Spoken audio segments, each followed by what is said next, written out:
I'm surprised my vertical's that high. I don't, I mean, that's pretty well kind of jumping, right? I've been trying to add that to my swing. I have been too. Mine's quite low. I'm quite bad at this one.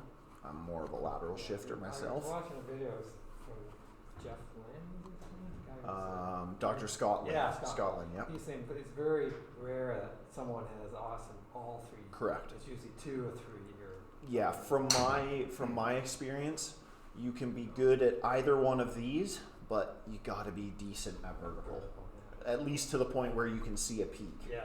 Right? Like I'm below the PGA Tour average, but you still see a peak. I'm right around 160 is the PGA Tour average minus 1 standard deviation as far as how much percentage of your weight is being used as force. So how much? So you max out at 182% of your body weight. Okay, so as you see there, that's right in the middle of PGA Tour average.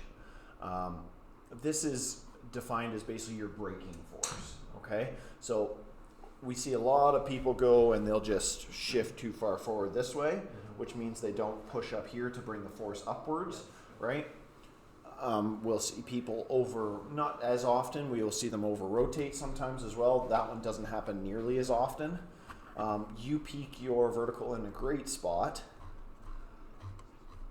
What I see as more so your problem, do you hit the driver quite well? Not bad, yeah. I want to hit some drivers. How's your wedges? I'm a pretty good wedge player, but I'm assuming you're good at everything, right? Because yeah, otherwise you would. So as far as the rest of your game, would you say it's the weaker side? Yeah, well, I'd say full wedges are good, but like half wedges and that. Not as good. So one of the things here, so look at your, that's a great driver setup. Look at the arc, right? Really good driver. But yeah, that's you not getting in front and compressing the ball, right? Another thing is now, look at how straight up and down you are here. You've lost your posture. Okay, that's another reason why you can't compress the ball, is because if you didn't fully extend these arms, you would actually whiff the golf ball. You'd go right above it, right? Because you've done this. So your hands have to go this way, right? And the sign of a really, really elite ball striker is that they've turned here, gone over top of the ball, and their trail arm is actually a little bent. So if you watch Jack Nicklaus or Tiger Woods or Mo Norman, when they impacted the ball, this trail arm here is actually slightly bent. Because they can do that, because they're here extended, and then if they extend it even more, it'd be way down here, right? Like a hockey stick, right? They don't need to, right? So then they can bend here. That's the sign of a really, really elite ball striker. Now, that being said, it's a tough fix. Like, it's really, really hard to get you forward tilting more. It has to happen in stages. So we would have to get your hips turning a little bit more and your chest turning a little bit more. I do that more so with short clubs than long clubs, because when we go to full speed, the body really has a hard time learning stuff. Can I hit some drivers? Of course you can. Yep. Sort of see where we're at. Yeah, I just wanted to go over that there with you there. That all makes sense. And I knew, like, I've been trying to, with practice swings, trying to almost like feel like I'm compressing down into the ground. Yep. And getting more like this. Yep. Yeah, exactly. It is hard for sure. But let's look at, so that was your pressure here, 75% on the lead side when you impacted the ball. Okay. The PGA Tour average we look for right around 80%. 75 is not the end of the world.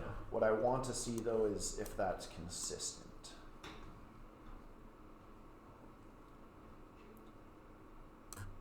That's impact there, so you're 80%.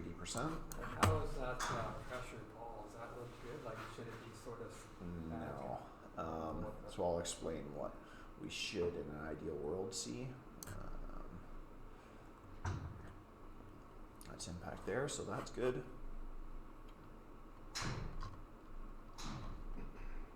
So something I explained to the guy that was in two people before you.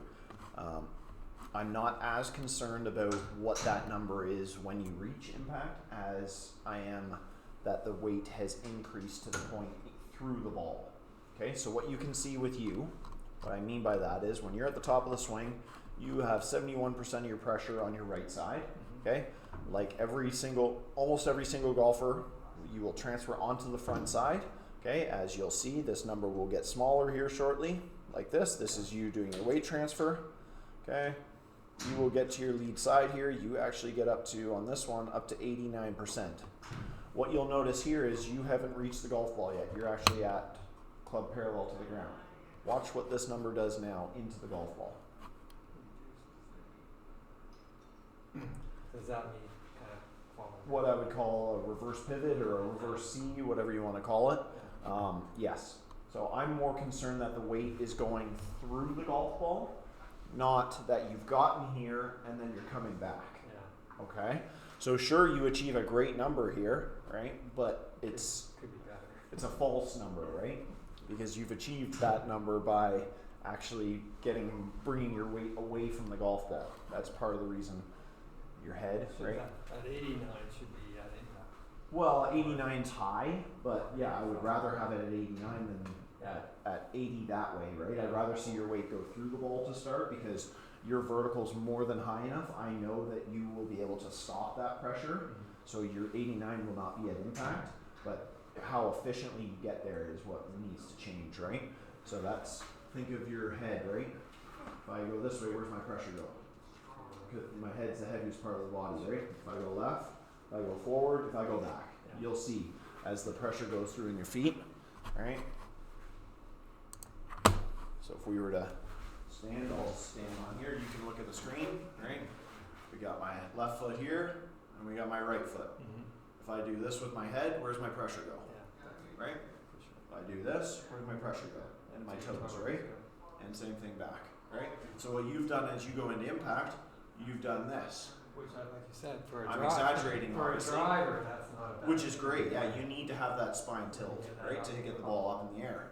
But with a driver, with an iron, having a low point of right at the ball, your room for error is very, very small, right? How you can bottom out the club, right? So